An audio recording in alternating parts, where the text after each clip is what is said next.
ముచ్చట వెనకాల బాధ ఉంటది, సంతోషం ఉంటాయి. 2 ఉంటాయి. 2 ఉంటేనే మనుషులమవుతాం. ఒకటి ఉండవు మన దగ్గర. 2 కలిసే ఉంటాయి. రెండిటిని తట్టుకోవాలి.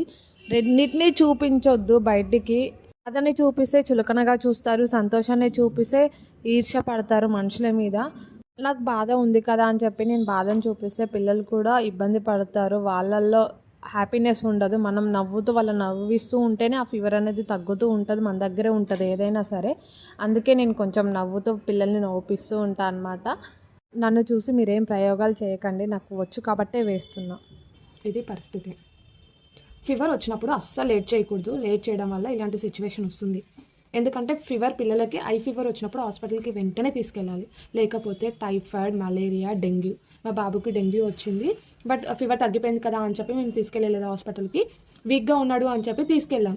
తీసుకెళ్ళేసరికి సెల్స్ తగ్గిపోయినాయి, డెంగ్యూ ఫీవర్ వచ్చింది.